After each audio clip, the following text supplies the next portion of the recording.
Cartoons Cut. शहर आई देहाती बहू। हाल ही में रोहन की शादी निर्मला नाम की लड़की से हुई थी। निर्मला गांव की लड़की थी। रोहन के पिता और निर्मला के पिता दोनों बचपन के दोस्त थे। उन्होंने बचपन में ही एक दूसरे से वादा कर लिया था कि दोनों बच्चों के बड़े होते ही उनकी शादी करवा देंगे। इसलिए वादे के अनुसार रोहन के पिता निर्मला को अपनी बहू बनाकर घर ले आते हैं। निर्मला अपने साथ अपनी गाय भी लेकर आ जाती है और उसे घर के आंगन में बांध देती है। अरे ये क्या माँ, भाभी तो गाय भी लेकर आई हैं हमारे घर में। अभी घर में गाय बंधी देखकर आस पड़ोस के लोग तो हमारा मजाक उड़ाएंगे ना। हाँ बेटा, तू ठीक कहती है, लेकिन क्या करूँ मैं, तू तो जानती है तेरे पिता किसी की नहीं सुनते। अरे ये क्या निर्मला, तुम अपने साथ गाय क्यों लेकर आई हो? आपके शहर में पैकेट वाला मिलावटी दूध मिलता है ना, लेकिन मुझे तो रोज ताजा दूध पीने की आदत है। गाय लाकर मैंने ना बहुत अच्छा किया है। अब हम सब रोज ना गाय का ताजा ताजा दूध पियेंगे। अरे ये सब तो ठीक है, लेकिन तुम ध्यान रखना कि तुम्हारी गाय की वजह से आस पड़ोस के लोगों को कोई तकलीफ ना हो। हाँ हाँ, मैं सब देख लूँगी, आप चिंता ना करें।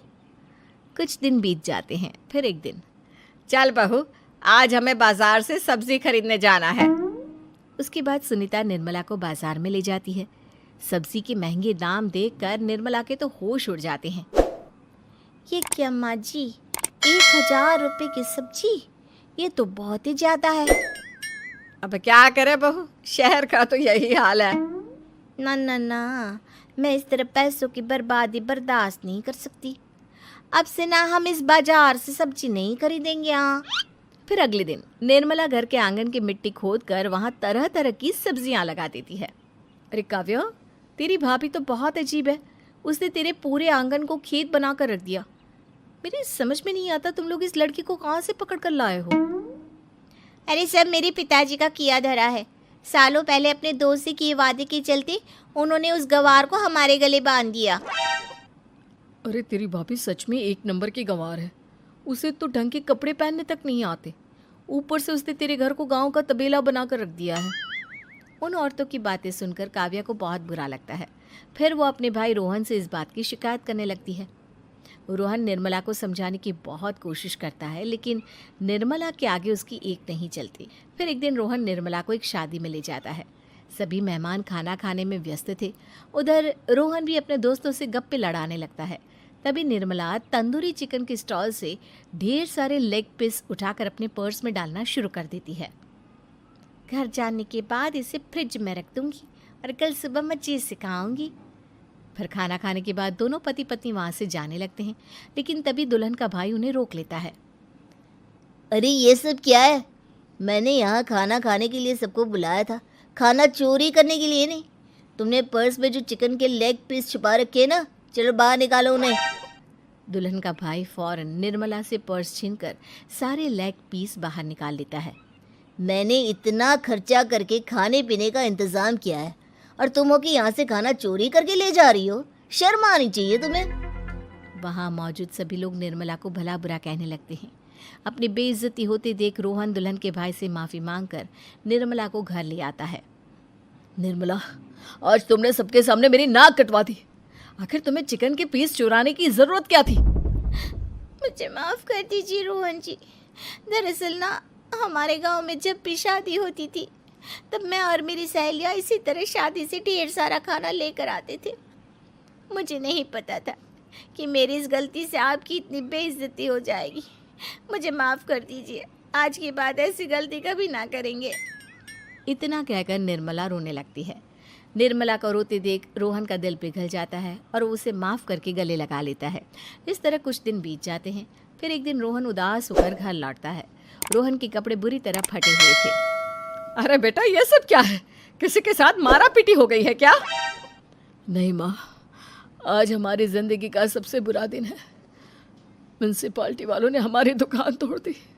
आज से हमारी आमदनी पूरी तरह बंद हो गई। हे भगवान, हमने तो किस्त पर ढेर सारा सामान ले रखा है। अब हम सारे सामान की किस्त कैसे चुकाएंगे?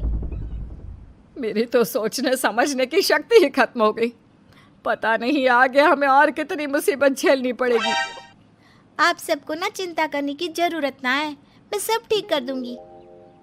तो कहना क्या चाहती है बहू? हम ना बोल कर नहीं बल्कि करके दिखाएंगे। हाँ। उसके बाद निर्मला अपने पिता को फ़ोन करके गांव से 5 गाय मंगवा लेती है और फिर अगले दिन निर्मला सभी गायों का दूध निकाल कर बड़े बर्तन में भर लेती है। तुम ये सब क्या कर रही हो निर्मला? मेरी तो कुछ समझ में नहीं आ रहा। हम ना इन गायों का दूध बेचने जा रहे हैं, उसके बाद हमारे पैसों की समस्या खत्म हो जाएगी। हे भगवान, बस यही दिन देखना बाकी रह गया था।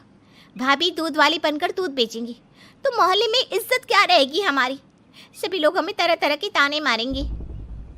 आप ना ऐसी बेकार की बातें ना करो काव्या जी। जब जेब का पैसा और पेट की रोटी छिन जाती है तो इंसान पहले अपने और अपने परिवार के बारे में सोचता है। और वैसे भी जिस काम से हमारा घर चले उसकी कभी ना बुराई नहीं करनी चाहिए। फिर निर्मला दूध के 2 बड़े बर्तन साइकिल के दोनों तरफ लटकाकर मोहल्ले में घूमने लगती है। दूध ले लो, दूध, गाय का ताजा ताजा दूध ले लो, बिना मिलावट का शुद्ध दूध ले लो। चलो चलो आओ भाई, जल्दी ले लो। तभी निर्मला के पास कुछ औरतें आती हैं। अरे तुम तो सुनीता की बहू हो ना? तुम इस तरह सड़क पर दूध क्यों बेच रही हो? निर्मला उन दोनों औरतों को अपने घर के हालातों के बारे में सब बता देती है। देखिए, मैंने ना अभी अभी गाय का ताजा दूध निकाला है। आप सब तो रोज पैकेट का दूध पीती हो, आज गाय का ताजा दूध पी कर देखिए, इसकी ना बात ही कुछ और है। हाँ बहू, मुझे तुम्हारी बात समझ में आ गई। लाओ, मुझे 2 लीटर दूध दे दो। उस औरत की देखा देखी बाकी औरतें भी निर्मला से दूध खरीदना शुरू कर देती है। थोड़ी ही देर में निर्मला सारा दूध बेचकर ढेर सारे पैसे इकट्ठे कर लेती है। उसके बाद निर्मला घर जाकर सारे पैसे अपनी सास को पकड़ा देती है। अरे बहू, इतने सारे पैसे! सच में तेरा आइडिया तो काम कर गया। अरे माँ जी, आप तो बस देखती जाइए, कुछ ही दिनों में मैं अपने घर की सारी समस्या खत्म कर दूंगी। हाँ।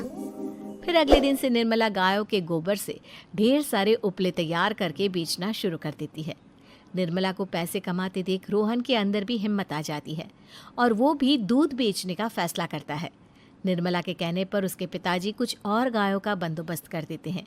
इस तरह दोनों पति पत्नी मिलकर दूध बेचना शुरू कर देते हैं। कुछ ही महीनों में उनका दूध का व्यापार खूब फल फूल जाता है। इसके चलते रोहन एक बड़ी दूध की डेयरी भी खोल लेता है। पिताजी, जब आपने निर्मला से मेरी शादी करवाई थी तब मैं मन ही मन आपको कोसा करता था, लेकिन आज मेरी समझ में आया कि आपका फैसला बिल्कुल सही था। आज अगर निर्मला ना होती तो पता नहीं हमारा क्या हाल होता। हाँ बेटा, तू ठीक कहता है। हमारी बहू ने तो हमें उजड़ने से बचा लिया। भगवान ऐसी बहू सबको दे। इस तरह निर्मला की समझदारी के चलते सब कुछ ठीक हो जाता है और वो सभी हंसी खुशी अपना जीवन जीने लगते हैं।